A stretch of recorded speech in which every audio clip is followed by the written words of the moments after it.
Abra sua Bíblia em Joel, capítulo 2, versículo 12 e 13.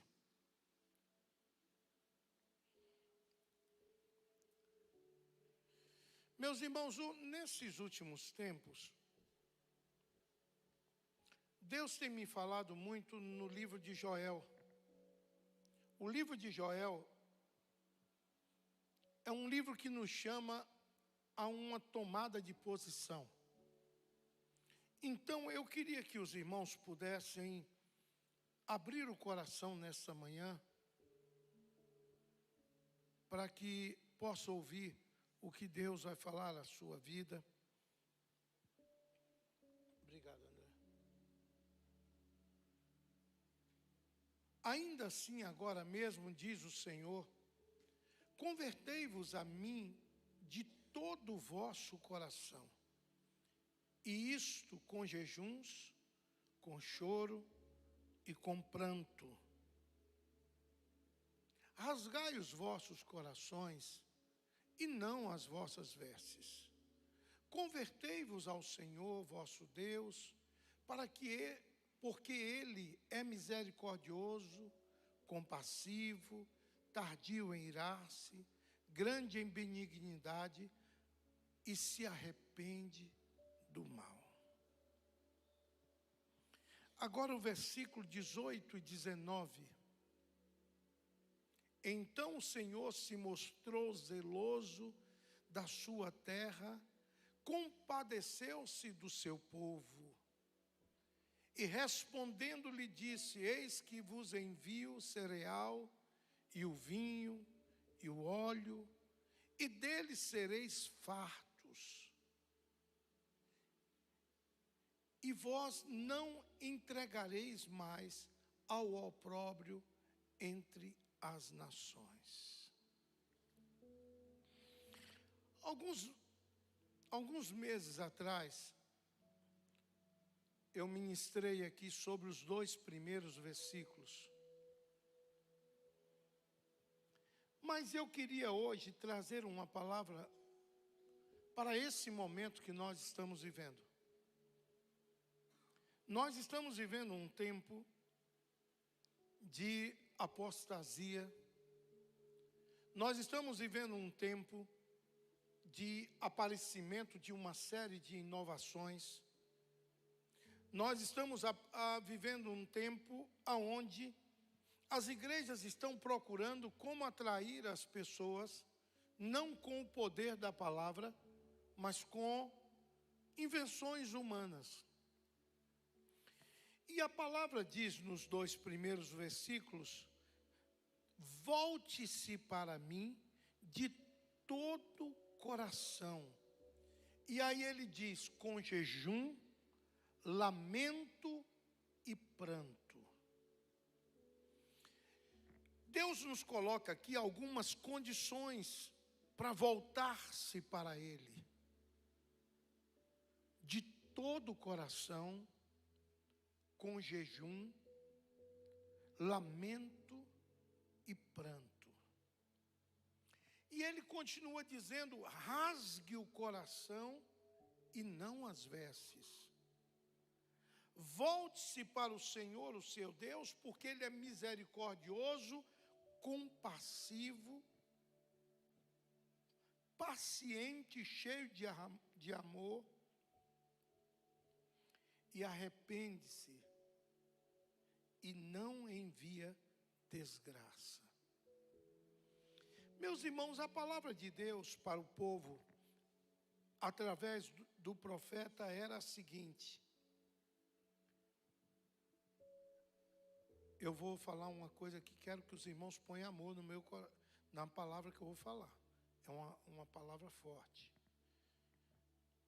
O que Deus estava dizendo para o profeta era o seguinte: para de encenação. Chega de aparência. Chega de fingir que Deus está falando quando Deus não está falando. Chega de falar em nome de Deus quando Deus não está falando. É hora de rasgar o coração de verdade. O povo que compreende a igreja de Jesus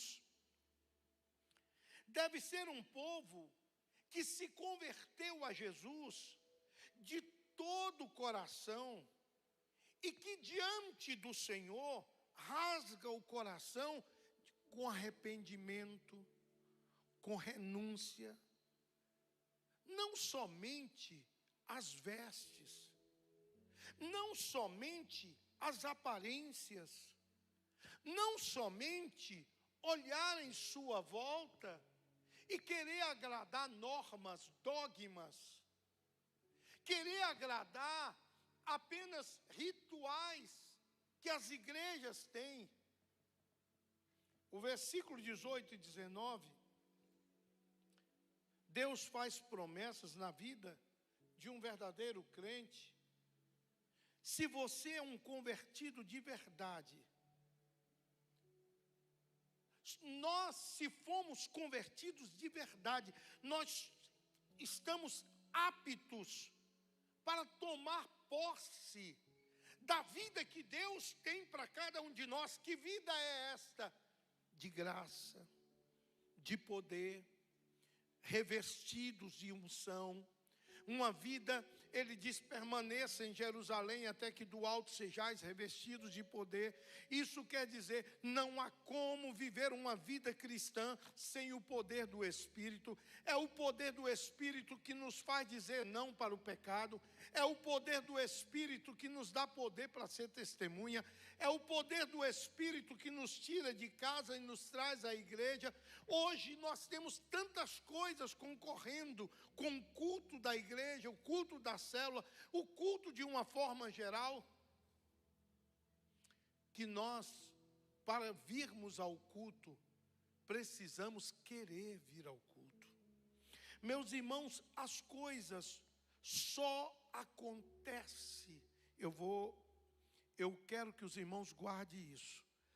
As coisas só acontecem na nossa vida quando a gente sai da experiência do raso, quando nós vamos para o mais profundo, quando a gente deixa de viver uma vida cristã comum e a gente diz: eu quero mais de ti, Senhor, eu quero mais da tua graça, eu quero mais sabedoria, eu quero conhecer mais a tua palavra, eu quero voltar a amar a tua palavra, eu quero viver na casa do Senhor, eu quero voltar a amar almas perdidas. Meus irmãos, as igrejas hoje estão preocupadas em manter o número.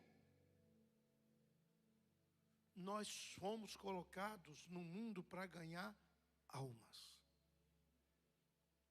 Alô? O irmão pode falar amém mais alto, e os irmãos podem falar amém. Se quiser deixar a amígdala balançada, aqui eu vejo, digo oi, mas pode falar amém, glorificar, né?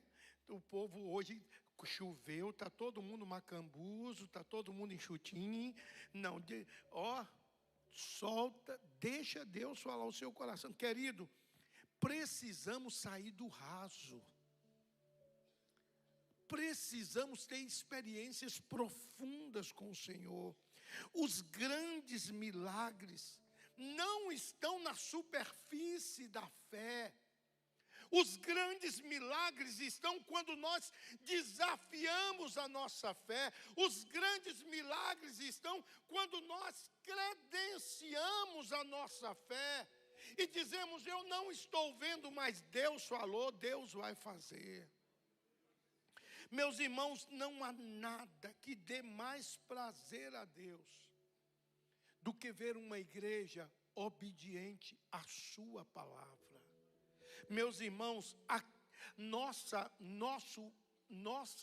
nosso alvo é Cristo e nossa obediência é a palavra.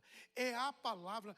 Tem muita gente querendo trazer coisa nova, revelação nova, um monte de coisa. Irmão, não. Nós temos que ser obedientes à palavra. Nós temos que voltar a amar a palavra. Nós temos que viver a palavra. Irmão, nós precisamos voltar a ler a palavra. Nós temos que obedecer a palavra. Hoje de manhã, no nosso culto aqui, a minha leitura com os irmãos foi Provérbios capítulo 3.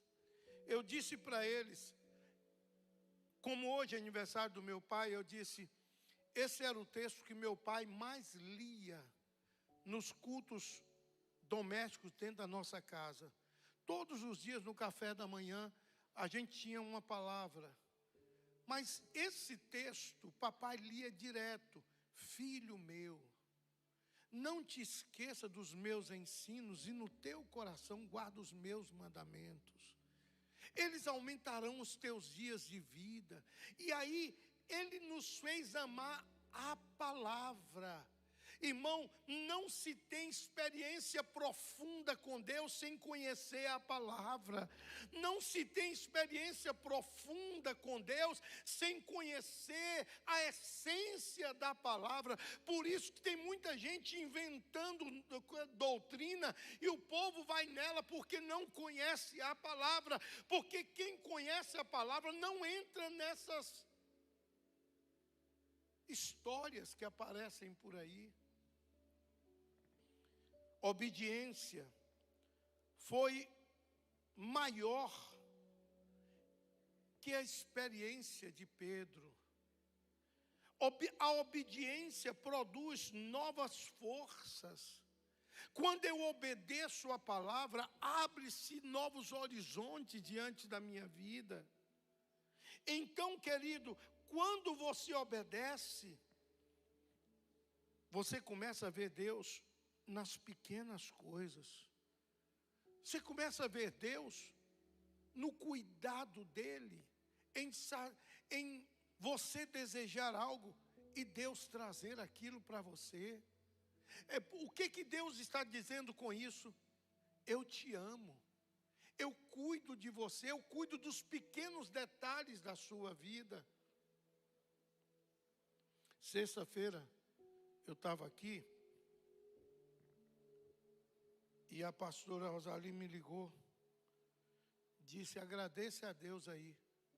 Falei, o que foi? Deus me deu um livramento agora aqui grande. E me contou a experiência que ela teve lá com um tropeção. E a gente começou a agradecer a Deus. A gente precisa começar a considerar as coisas que acontecem conosco. Todas as coisas que acontecem conosco, quantos livramentos Deus te dá durante um dia. Quantas bênçãos Deus te concede durante o dia. Quantas coisas Deus faz em teu favor durante um dia. Nós precisamos começar a dar glória a Deus, porque senão nós vamos fazer igual o senhor que eu conversei aqui com os irmãos, que eu falei com ele, como Deus tem te abençoado. Ele falou, Deus não, isso aqui é meu trabalho. E você sabia que tem muito crente pensando assim? Tem muito crente pensando assim. Por isso que a Bíblia diz, volte-se para Deus. Volte-se para Deus. O livramento é Deus quem dá. Irmão, olha o versículo 19 do Joel 2, por favor.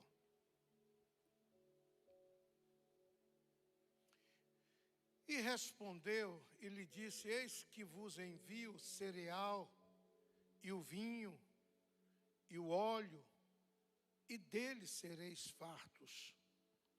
Há uma versão que fala, eu vos darei trigo. Trigo na Bíblia é símbolo de provisão. Se você se converte ao Senhor de todo o seu coração e rasgar as suas vestes, Deus lhe faz a seguinte promessa, eu vou prover todas as tuas necessidades. Mas antes ele fala: eu quero te ver no altar, eu quero te ver no jejum, eu quero te ver na oração, eu quero te ver no clamor. As outras coisas, as necessidades, são consequência do meu comportamento diante de Deus. Nós queremos o suprimento da necessidade, mas ele diz antes: convertei-vos ao Senhor, volte para o Senhor. Meus irmãos, no deserto Deus prometeu ao seu povo como uma nuvem durante o dia. No deserto Deus protegeu aquele povo do sol. À noite Deus protegeu aquele povo com a coluna de fogo. No deserto Deus alimentou aquele povo todos os dias. No deserto Deus tirou a água da pedra para matar a sede daquele povo. Nenhum pé ficou inchado. E aqui a gente não dá valor. A gente dá valor à água saindo da rocha. A gente dá valor às guerras. A gente dá valor ao mar se abrindo. Mas você já parou para pensar que as roupas cresciam no corpo? Ou você não crê nisso? Você já parou para pensar que os pés não inchavam? Onde é que está isso? Na palavra. Os pés não inchavam. Nem a roupa ficava velha. O que é isso, pastor? Provisão do Senhor. Provisão do Senhor. Será que Deus só tinha compromisso com esse povo? Não, Deus tem compromisso com a sua vida também. O salmista afirma no Salmo 37, versículo 25. Olha bem o Salmo 37, 25. Fui moço e já agora sou velho, porém jamais vi o justo desamparado, nem a sua descendência mendigar o pão. Irmão, você já parou para olhar a profundidade disso? Jamais vi um justo desamparado. É Deus quem cuida, é Deus quem supre, é Deus quem guarda. Querido, Jesus fez a seguinte promessa em Mateus 6,33. Mateus 6,33.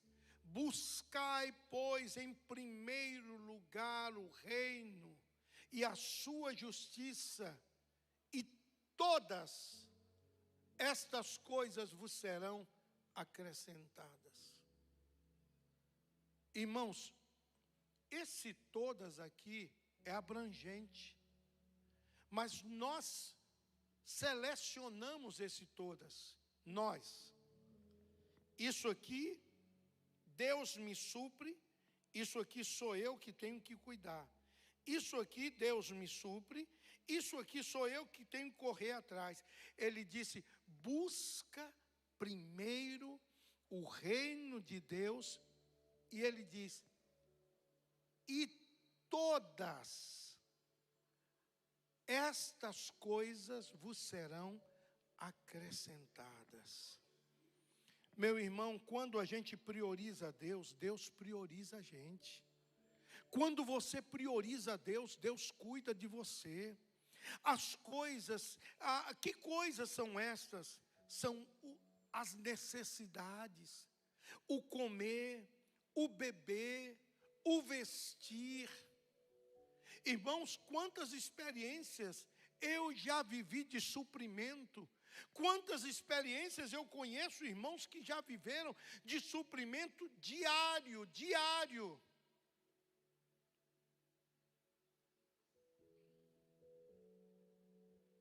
Não precisa ir longe, não. É aqui na igreja. Quinta-feira, nós tínhamos uma necessidade séria. Quarta-feira não veio. E quinta eu vim para cá, a Ana chegou, a gente conversou. Eu falei, olha, nós temos até o final do dia para Deus mandar. Quando foi no meio da tarde, chegou. Ei, quem supre a nossa vida é Deus. O problema é que nós não cremos nisso, irmãos. A gente fala e não crê. Cada um de nós precisamos saber, eu sou de Deus, e se eu sou de Deus, Deus cuida de mim. Tem pessoas que Deus usa de uma forma como Ele nem imagina.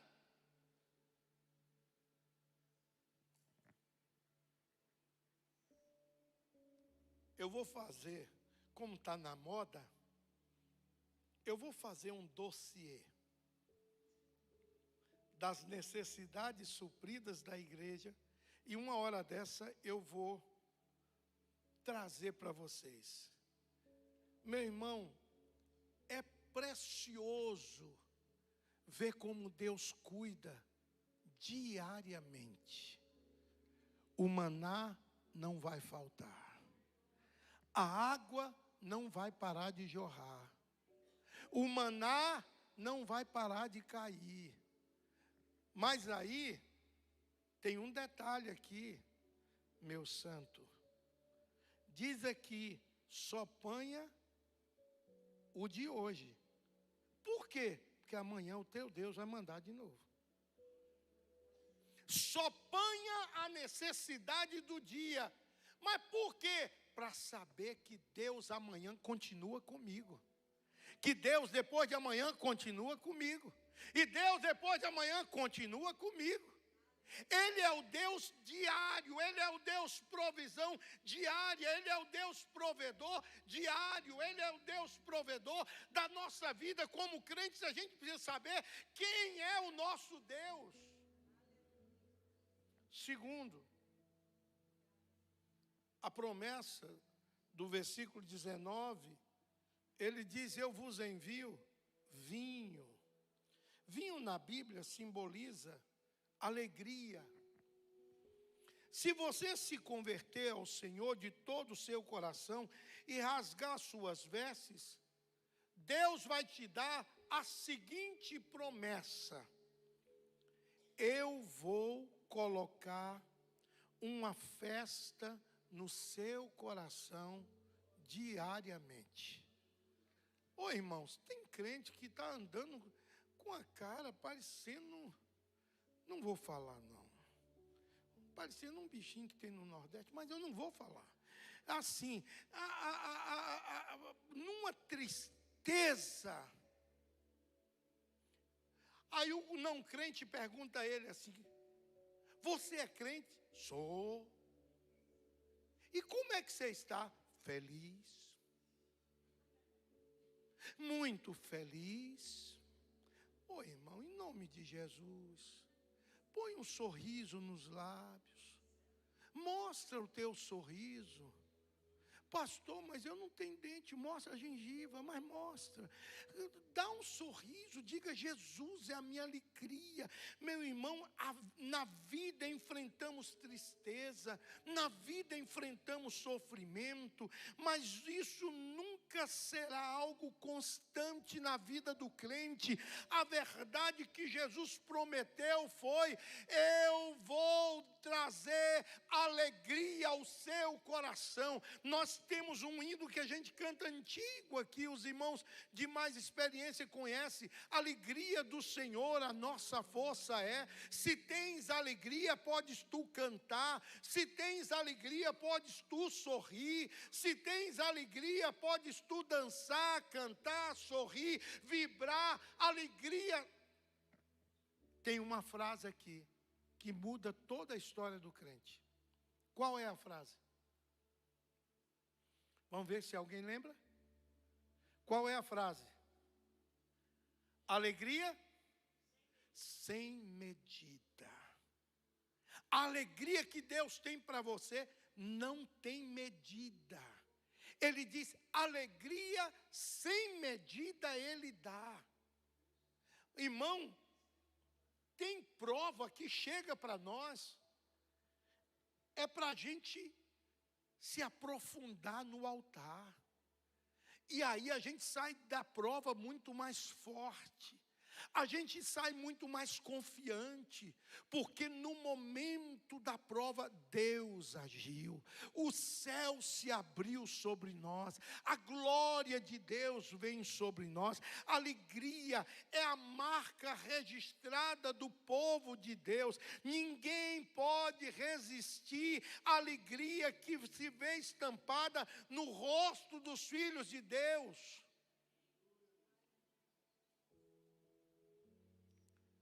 Todo mundo fica falando do jeito do pastor João. Ele faz propaganda do dente dele o tempo inteiro. Pastor João, você fala com ele: pastor, a casa caiu ali. Ele fala: mas salvou alguém. Então, assim, ele está numa boa, cara. Ele está feliz da vida. Irmão, a gente tem que ter...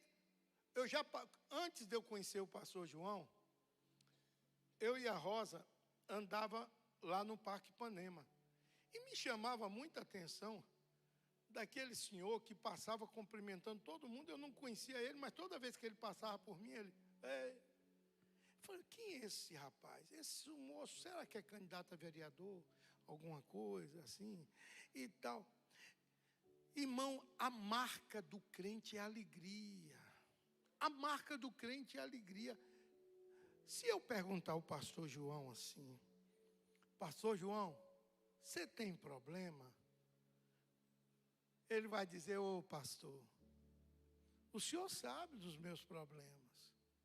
Falei: pois é, mas eu não te vejo de cara fechada. Falou: pois é. Aí meu pai, me faz lembrar uma resposta do meu pai. Perguntaram a ele uma vez: seu Josafá, por que você ri tanto contando problema? Ele falou: porque se eu ficar de cara feia, resolve? Então, vamos colocar a alegria do Senhor nos nossos lábios. É muito mais fácil você pregar para alguém sorrindo do que de cara feia. Tem uma moça que apareceu na televisão agora, eu esqueço o nome dela, ela que faz a voz do Google, desses negócios todos. Parece que é Daniela, né? Ah, você lembrou que é charada, abençoada. Mas você já viu a maneira que ela fala? O sorriso de cá. Um dia desse, o apresentador Ratinho falou com ela: por que você só fala rindo? Ela falou assim: é o meu jeito de ser. E aquilo me marcou. Eu falei: se todo crente tivesse o jeito de ser feliz, mesmo com um problema, dizendo: olha, eu atravessei um problema, mas Deus cuidou de mim. Eu tive uma luta, mas Deus pelejou por mim. Eu tive algumas situações, mas o Senhor estava comigo. Irmão, teve um tempo aí que eu passei umas tempestades de onda. Teve uma onda que me deu como é o nome daquele negócio? Um capote. Eu fiquei de uma tristeza. Depois chegou um dia, eu falei assim: mas por que eu estou nesse negócio dessa tristeza? Vai resolver alguma coisa? Não vai resolver nada. Irmão, o mundo vai ser atraído por nós, por aquilo que sai de dentro de nós. O que sai de dentro de nós? A alegria do Senhor. O que sai de dentro de nós? A bênção do Senhor. O que sai de dentro de nós? As manifestações da glória do Senhor. Irmãos, deixa eu contar um caso para vocês. Se vocês estivessem no lugar desses dois caras, vocês tinham arrebentado e ia murmurar até o final do ano. Mas esses dois sujeitos não murmuraram. e dá um exemplo para a gente que a gente fica boca aberto. E aí, Gilmar, se você estivesse no lugar desses camaradas? Mas que camarada é esse, rapaz? Abre a Bíblia aí em Atos 16, versículo 23, 24 e 25. Já sabe quem é? Paulo e Silas. Irmão, se você ler esse texto, olha os detalhes desse texto. Pega o detalhe do texto para você entender a essência do texto. Vamos lá. E depois de lhes darem muitos açoites. Irmãos, não é um açoite, é muitos açoites. Os lançaram na prisão, ordenando ao carcereiro que os guardasse com toda a segurança. Esse, recebendo tal ordem, levou-os para o cárcere interior e prendeu os pés deles no tronco. Era uma madeira que colocava com ferro e colocava um cadeado ali. Não podia se mover, o pé estava atado, amarrado no tronco. Continua. Isso depois de apanhar. O corpo estava doendo. Continua. Por volta da meia-noite, Paulo e Silas oravam e cantavam louvores a Deus. E os demais companheiros da prisão escutavam. Irmão, eles tinham motivo para estar ali cantando, depois de ter apanhado, está no tronco. Qualquer um de nós estaria dizendo um monte de coisa. Paulo e Silas, eles sabiam quem é que estava com ele. A atitude daqueles homens moveu o coração de Deus. Moveu o coração de Deus. Aqueles homens cantavam e toda a prisão parava para escutar. Quando nós adoramos com o nosso coração, o mundo para nos escutar. Mas quando a gente está preocupado com técnica, quando a gente está preocupado com performance, quando a gente está preocupado com apresentação, nem sempre nós chegamos às pessoas. Mas quando nós fazemos de coração, Deus muda a história. Meu irmão, Neemias, enquanto a palavra de Deus era lida e o povo chorava, disse o seguinte: ide, comei, bebei do melhor que tiverdes, e enviai algo aos que não têm nada preparado para si, pois este é o dia consagrado ao Senhor. Portanto, não vos entristeçais, pois a alegria do Senhor é o quê? Vamos falar juntos, que está parecendo, dessa maneira não ficou parecendo que era a nossa força. Vamos falar bem firme mesmo? A alegria do Senhor é o quê? Olha, dê uma melhorada que eu vou te contar, viu? A alegria do Senhor é a nossa força. Meu irmão, e por último aqui. Primeiro, o que é que Deus mandou?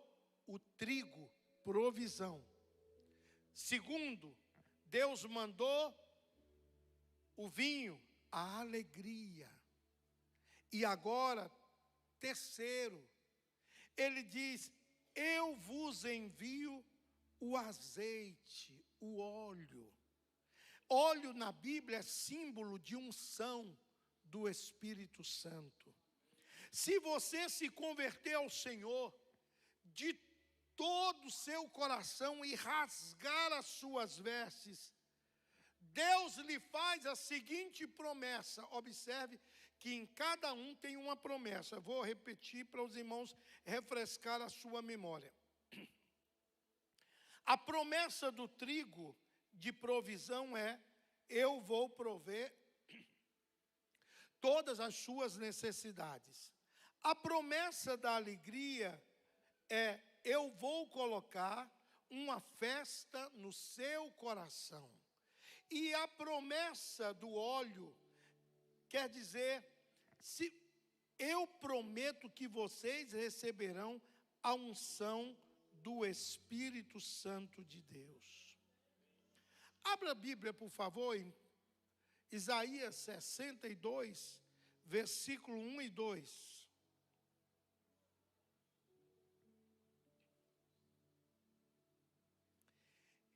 Isso fica muito claro quando o profeta Isaías diz isso aí, ó. Por amor de Sião, não me calarei, e por amor de Jerusalém, não me aquietarei, até que a sua justiça seja como um resplendor, e a sua salvação como uma tocha acesa. As nações verão a sua justiça, ó Jerusalém, e todos os reis contemplarão a sua glória, e você será chamado por um novo nome, que a boca do Senhor designará. E o texto não é esse, não. O texto que eu estou querendo ler não é esse. É Isaías 61, 1 e 2. Eu estou aqui, não é esse texto, é esse aí.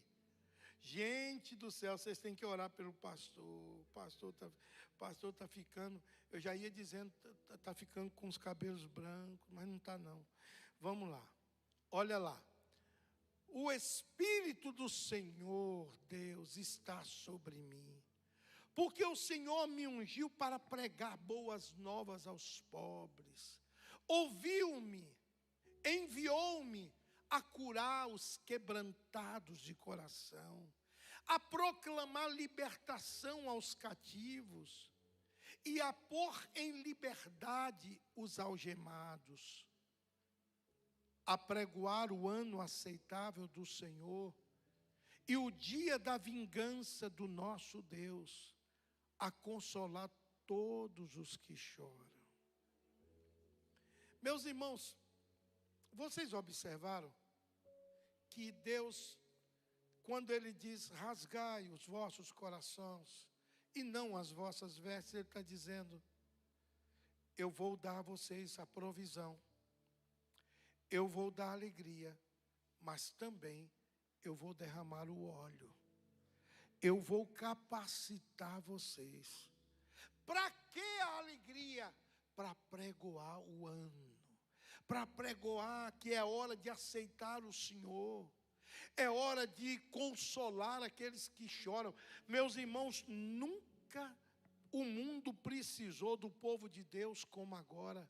Só se fala em suicídio, só se fala em morte, só se fala em desistir da vida, só se fala em coisas nesta área. Então ele está dizendo: eu vos envio para consolar aqueles que estão chorando. Você precisa ter o óleo fresco da unção. O mundo está aí decepcionado, o mundo está aí andando de um lado para o outro, não sabe o que fazer. Ele diz: consola, mas como consolar se eu não tenho consolo? Como dar algo que eu não tenho?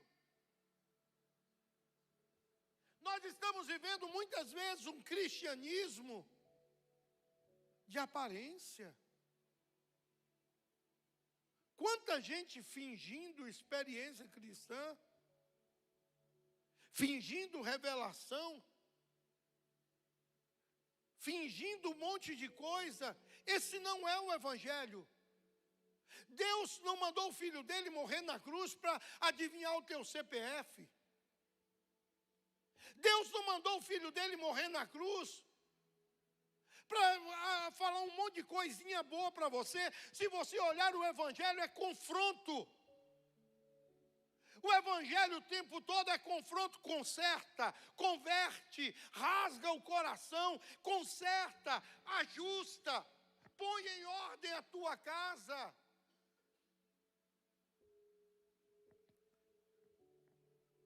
Mas nós estamos vivendo o tempo do mimimi e do evangelho mimimi. Não se pode falar nada mais forte, porque os irmãos saem da igreja. Que saia. É bom que deixe a igreja limpa. Agora, nós não podemos viver um evangelho de mentira. O evangelho de verdade é: Deus supre, Deus traz alegria, mas Deus derrama o óleo para consolar. Ei, você foi chamado para fazer diferença. Você não foi chamado apenas para fazer número. Você tem que fazer diferença. Eu e você temos que fazer diferença. Aonde nós andamos, aonde nós caminhamos, aonde a gente coloca o pé, a gente tem que fazer diferença na vida das pessoas. As pessoas têm que olhar para nós e dizer: que Deus é esse? É o Deus que traz o óleo da alegria, mesmo em meio a problema. Eu escrevi aqui um negócio. Quando eu venho à igreja,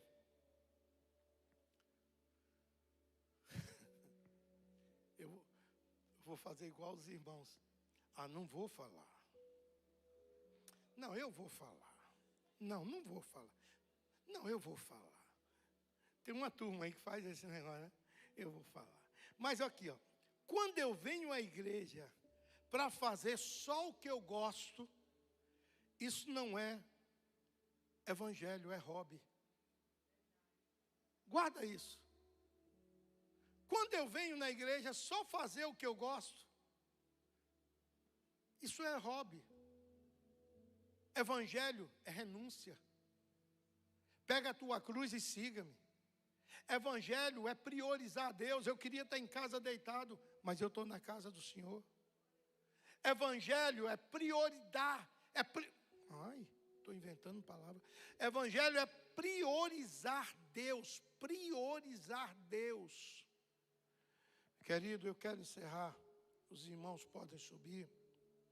Gente com unção é gente que não aparece, mas faz a embarcação seguir adiante. Eu vou repetir porque essa frase é muito forte. Olha essa frase. Eu quero chamar a atenção de todos os irmãos aqui agora. Olha essa frase. Gente com unção é gente que não aparece, mas faz o barco seguir na frente. Vou repetir. Gente com unção é gente que não quer aparecer, mas faz o barco caminhar. Entra uma pessoa ali, precisando de uma oração. Eu vou chamar o pastor? Não. Leva você mesmo ali. Você está tão cheio do Espírito, ora por ela. Ora por ela. Ora por ela. Ora por ela. O Espírito Santo não precisa de muito. Ele precisa de uma vida vazia, que esteja pronta para ser cheia e ser transbordante. Se você se predispor a permitir ser cheio e transbordar, a glória de Deus vem sobre sua vida. Irmão, eu nessa manhã, durante toda a semana, nós viemos aqui de madrugada para orar, e viemos aqui buscar o Senhor. a gente vinha aqui clamar ao Senhor. Eu estou vendo. E aí, a gente vinha aqui clamar ao Senhor, clamar ao Senhor, clamar ao Senhor. Mas, irmão, eu queria pedir uma coisa à igreja. Receba. Oh, a unção é diferente. Os irmãos foram lá pegar meu microfone para sobrar aqui para eles. Mas só que daqui eu vejo tudo. Irmãos, deixa Deus agir na sua vida. Irmão, levanta de madrugada, vai buscar Deus. Se Deus te levantar de madrugada, não é para ver televisão, ora. Se Deus te levantar de madrugada, não é para ir para o computador, ora.